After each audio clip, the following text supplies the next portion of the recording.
Just remember the stuff presented by this creepy bear is from the Evolution 101 website, written by the Understanding Evolution team. Commentary by Rent-A-Friend2000, that's me! A single germline mutation can have the range of effects. No change occurs in phenotype. Some mutations don't have any noticeable effect on the phenotype of an organism. This can happen in many situations. Perhaps the mutation occurs in a stretch of DNA with no function, or perhaps the mutation occurs in a protein coding region, but ends up not affecting the amino acid sequence of the protein. Small change occurs in phenotype. A single mutation caused this cat's ears to curl backwards slightly. Big change occurs in phenotype. Some really important phenotypic changes, like DDT resistance in insects, are sometimes caused by single mutations. A single mutation can also have strong negative effects for the organism. Mutations that cause the death of an organism are called lethals, and it doesn't get more negative than that. Here's what they aren't telling you. We have never observed a beneficial mutation that added information to a genome. Most mutations result in disease or death. Consider these expert opinions. One would expect that any interference with such a complicated piece of chemical machinery as the genetic constitution would result in damage. And, in fact, this is so. The great majority of mutant genes are harmful in their effects on the organism. But mutations are found to be a random nature, so far as their utility is concerned. Accordingly, the great majority, certainly well over 99%, are harmful in some way, as is to be expected of the effects of accidental occurrences. Those which can be said to be beneficial, like antibiotic-resistant bacteria, actually result in a loss of structure and function.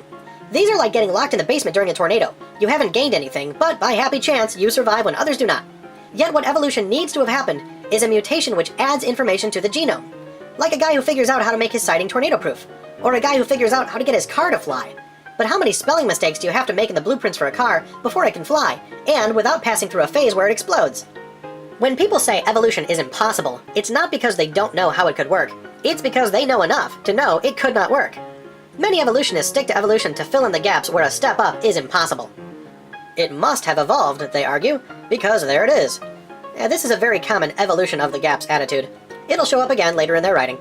There are some sorts of changes that a single mutation, or even a lot of mutations, could not cause.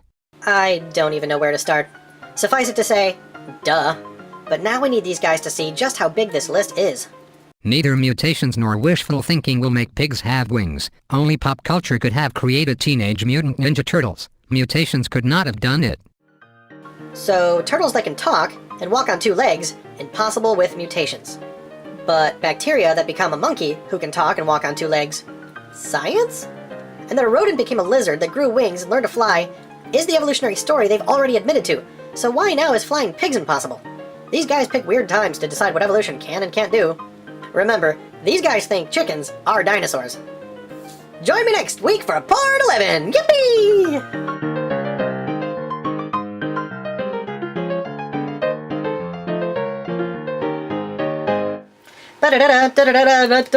Thanks for liking and subscribing and for sharing this on Facebook, Twitter, Instagram, Pinterest, Google+, and any other way you can. Thanks for any comments or emails you care to send.